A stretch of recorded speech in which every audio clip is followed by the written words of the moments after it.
Second map in this best of 3 in this match between ForGG OGS Finn against Core Prime. We have the Terran player in the red color at the top of the map. We have OGS Finn, and he was able to pull ahead with 1-0 after the first game on Belcher Beach. His opponent starting cross position. It is none other than Core Prime, the Protoss player.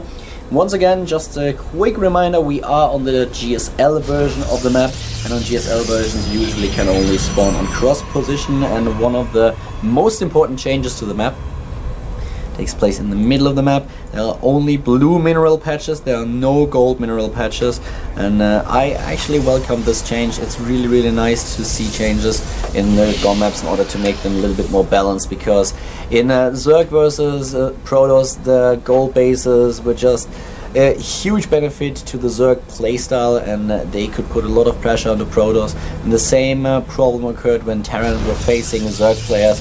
Terran in general could just siege up in the middle of the map with a huge force, take both gold expansions and get farther ahead in the game. So that's actually a change that was really nice, and it's pretty cool to see that people think about these things, because it's not only about the balance between the three races, but it's also a lot about the maps that the games are played on. And this map is, as already mentioned, Antigua Shipyard.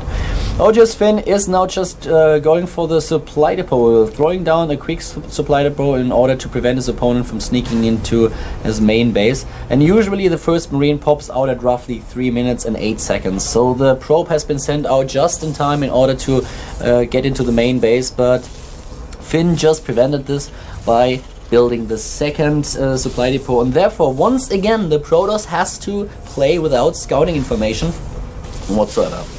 He does not know what's happening, he has no idea, and this time we have gas being harvested for Finn. So he's not going to play a gasless expand once again. It's definitely something that you can get away with on Antigua Shipyard. No, but he's getting gas this time. He's starting his tech, and Core has to retreat with his probe. He didn't really scout anything at all. So usually a lot of Terran players will try to just hide their tech when trying to block the entrance. That's the only in that he has, but it's nothing they can really rely on. He doesn't have vision, and oh, pretty interesting. We already have the second refinery, and he's building the factory, so he is getting a lot of gas. He's getting a lot of gas right now, which usually indicates cloaked banshees. So let's see if we see the starport right after the factory, if we will have the cloak upgrade. And obviously it's going to be very interesting to see how Core is going to react to this build. In the past we've seen a lot of games where the Protoss player actually tried to just skip or delay the robotics for quite a while and maybe just start directly with some kind of Twilight Council play, but this is a very risky build, as you don't have any detection whatsoever. And well, if Core decides to delay the robotics, then he will be in a lot of trouble. He's going for a very fast second base, as you can see.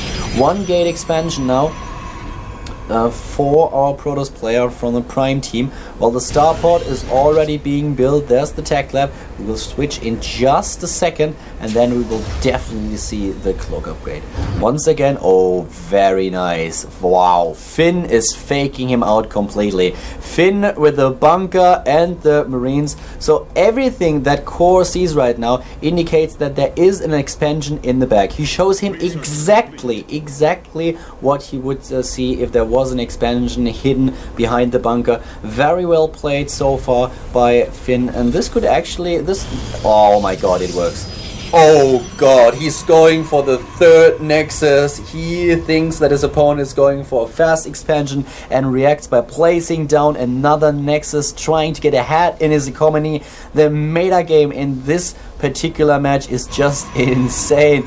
Finn with such a nice mind game right now, making sure that his opponent has to assume that there is a second base for the Terran player. Therefore, Core is just throwing down the third base, is trying to get super greedy, and the first Banshee is already on its way, while Cloak is halfway done. We don't even have a robotics. He has 2 additional gateways, which makes perfect sense. if you assume that your opponent is going for some kind of double base build and at the same time you're trying to get the Nexus, you need a little bit of an army, you need some gateway units, but wow, now he scouts the Banshee, couldn't hide it. And how is he going to react? He's probably wondering right now, okay, what exactly happened? And there's the cloak, and he's starting to attack. He's starting to attack the sentries.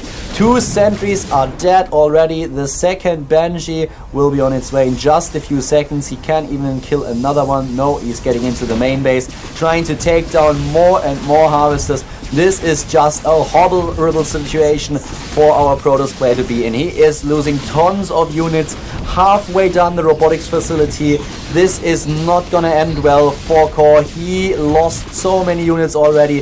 He lost 9 probes and 2 sentries. This is just brutal. Another Banshee is now going to attack, trying to target down a Stalker. Oh god. Core, what exactly are you doing right now? You have 3 bases, but to what end? You can't do anything. You can't do anything at all. The 1 base play by OGS Finn is just too strong, and he is building more and more tanks, marines, and banshees. He is not relying on any kind of second base play. No, he's going for a 1-1-1 build, therefore saving all the banshees, and he killed so many harvesters. 18 harvesters have been killed. The harvester count now is 28 to 35, and still chrono boosting his economy, producing 3 probes at a time. Core won't know what hit him. We have Finn moving out. A quick look at the army supply reveals that we have 44 army supply against 18, 72 overall supply against 62. Siege tank, siege mode is halfway done, and at the bottom right, our Protoss player is still trying to boost his economy, is cutting corners, and wow, once again, one of the Banshees trying to get a little bit of damage done, killing 3 additional probes, and now Finn is moving out. He has so many marines, 28 of them, 3 siege tanks, and he has 3 Banshees, is building more and more units. Another gate being added. This scouting probe is been obliterated within seconds upon seeing his opponent's army. Now in a desperate attempt to take this game after all, he's throwing down 3 additional gateways, but this is going to be quite the battle. More and more units get moved towards the bottom right. We have a lot of SCVs being pulled, and here's the army for OGS Finn. He's going to attack the natural expansion straight away, trying to siege up in a good position. 87 supply against 74. Army supply 60 to 40, and already taking down the first pylons. Top right, losing power on all those 3 gates. Oh god, it could not be worse. Bunkers being built, 83 against 90 supply, and Core needs a miracle right now. Core is in desperate need of some miracle, and there are the SCVs joining the main army now. Yep, the second base is going to die.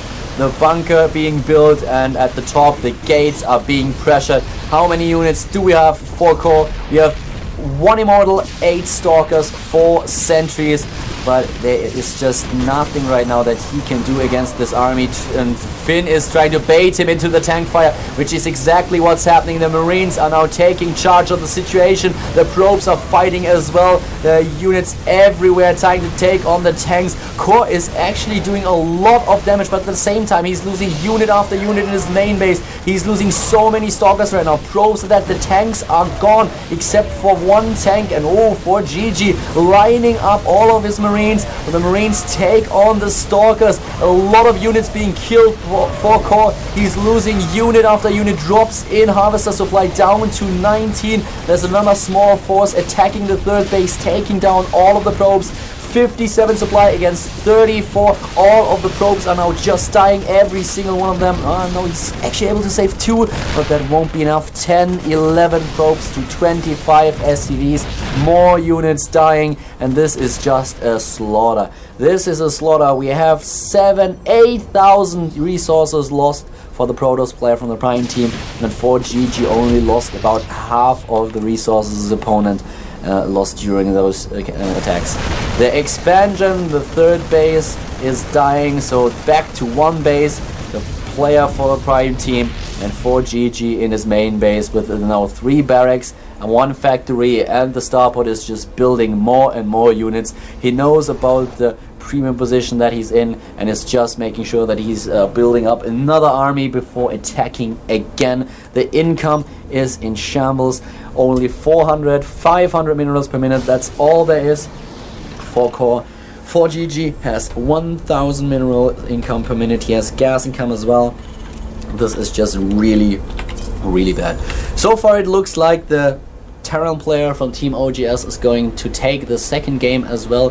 This would be another 2-0 best of 3, and we even have the Raven being built in order to throw down the point defense drone in order to catch all that stalker fire. An expansion just in case. A nice follow-up. And there's still 1 marine hidden at the bottom right, 1 marine hidden in order to spot a potential expansion, but well, with a bloodied nose, Core is still in his main base. He is trying to secure the 1 base that he has. He knows fully well that there's no way that he can take another one, that ForGG is going to attack him very soon. And the only thing that he can hope for right now is that ForGG for some reason is trying to play too greedy, trying to maybe run up the ramp, getting split in half by the 1 sentry that remains, and that he can take on his army unit by unit. But if the Terran player is playing the safe, then there should be no chance anymore for Core. He's trying though, he's trying to make it happen, but the expansion is done for ForGG. He knows fully well about the damage that he dealt to his opponent and is now just playing it safe. Is now just saying, okay, well listen up, I know I did enough damage, I killed your 3rd base, I killed your 2nd base, I killed just shitloads of probes, and I know fully well that you are now licking your wounds, that you are trying to get back into the game, trying to stabilize, but I can expand, I can get upgrades, I can now get my combat shield, I can get my stim, I can get a very huge army, and then I will attack you once again when my Raven has enough energy for the buoyant defense drone, which is now the case, and I'm in a position that I just simply can't lose this match anymore. A little bit of harassing at the bottom, but this time Core is ready. Not too many damage dealt by the Banshees.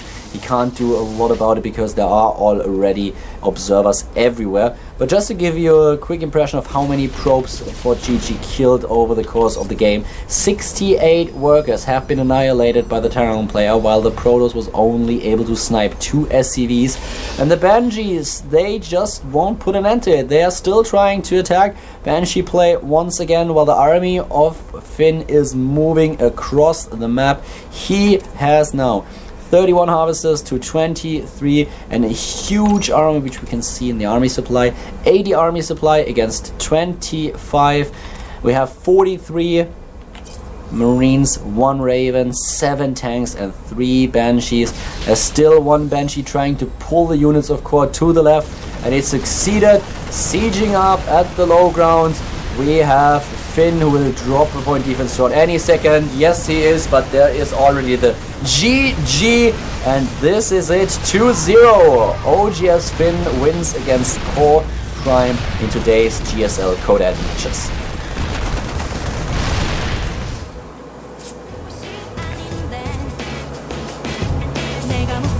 Alright guys, we have 1 match left today. We have another Zerg versus Protoss left, which is going to be Monster against Seed, MVP Monster against I Am Seed.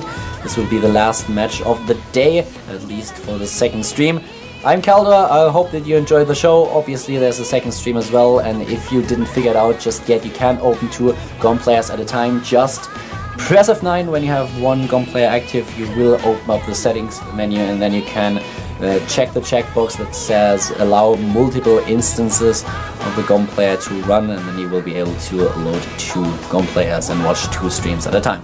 So yep, that's it for now. We'll have a quick break, just about a couple of minutes, in order to give the players time to set up their gear and get ready for the last match. Monster against Seed coming up on the second stream.